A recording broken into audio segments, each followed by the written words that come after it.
Hello and welcome to an FXTimes daily market recap. I'm your fundamental market analyst, Nick Nassad. Today is Monday, April 26, 2010. There's not too much going on in the currency markets to start the week. Last Friday, of course, we had the formal request for a rescue package by Greece, which initially lifted a global sentiment as it suggested that Greece will avoid defaulting on its debt repayments. So we had seen the euro rally from a low around 1.32 up to 1.34 prior to Friday's close. Greece's hand was forced as we had a very sharp jump in borrowing costs the past week. We had an upward revision of Greece's 2009 deficit to 13.6% of GDP, and we had the rating agencies Moody's downgrade Greece's credit rating a notch to A3 from A2. In today's trading, we had some worries that Germany will resist the early release of bailout funds for Greece, and which put Greek government bonds back under pressure, which weakened the euro and overnight trading. In the bond market, the yield spread between Greek and German 10-year bonds rebounded to 611 basis points, with little sign that the bailout would bring a serious narrowing just yet.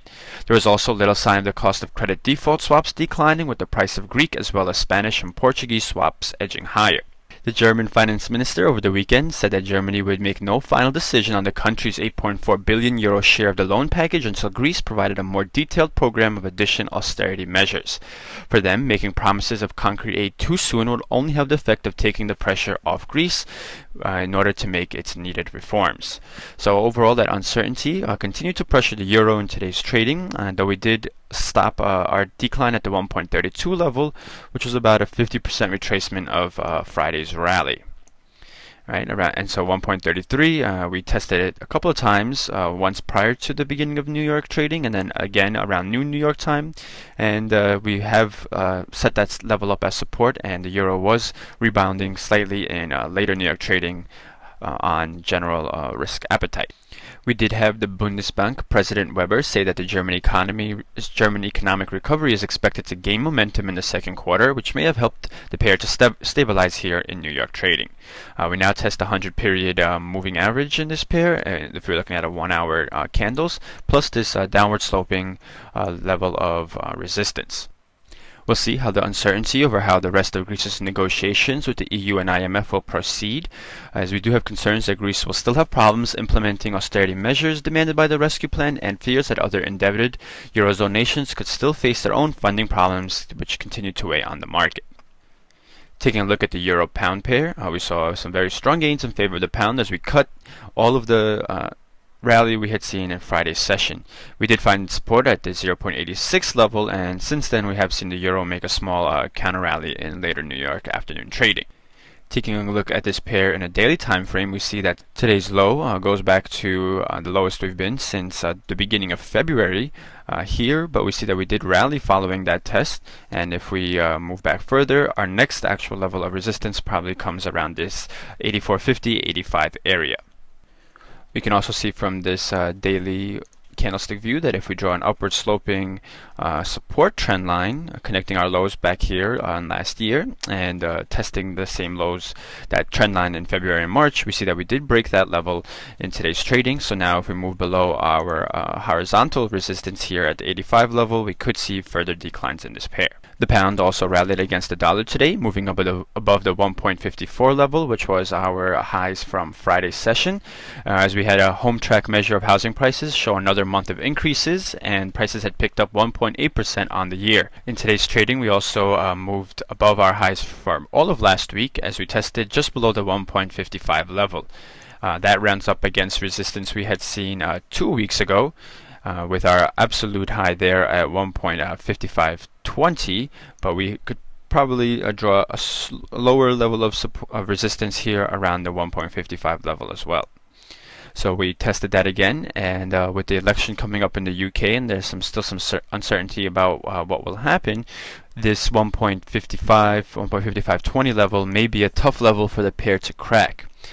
If it did move above that level, however, it would be quite a bullish sign for the pound. If we take a look at the pound-yen pair, we see that in today's trading we moved above this level of resistance at the 145 level, which had capped the pound's rallies during all of April.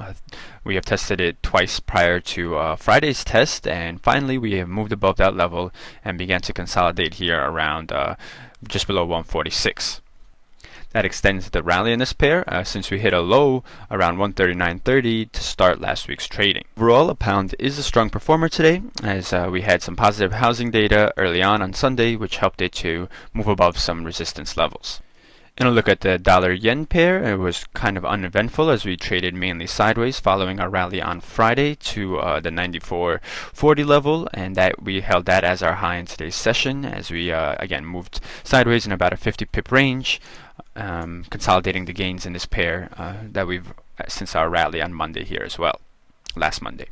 What we are seeing, at least from the 1 hour pictures, that the moving averages are starting to turn up into a bullish bias, and the medium term or the 100 period moving average has moved above the 200 period, and price is above all the moving averages. So this is a pretty bullish setup for moving averages in the 1 hour time frame.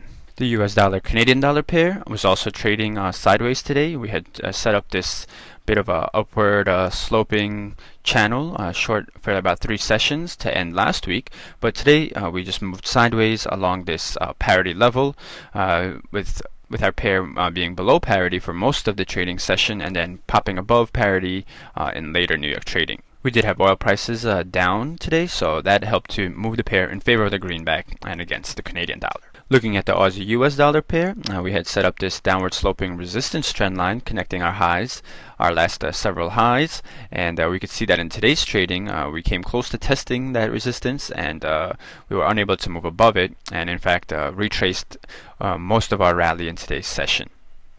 If we take a quick look at gold prices, we see that after rising higher to start this session, we did ease up, falling back down to the 1,150 level as our low. So that may have affected the Aussie US dollar pair. As we can see that it followed a similar trajectory where we had rallied overnight but then fell later on during the session. So those are our main currency pairs and highlights for today's session. Let's take a look at the upcoming fundamental docket. Tonight in Australia, we're going to get data on producer prices as well as a quarterly business confidence index. Overnight, Switzerland posts a measure of consumption, and Germany will release data on its consumer climate and import prices. The UK, meanwhile, will post a measure of retail sales. Tomorrow in the US, we get data on housing prices, consumer confidence, and the Richmond Manufacturing Index, as well as Fed Chairman Bernanke testifying before Congress.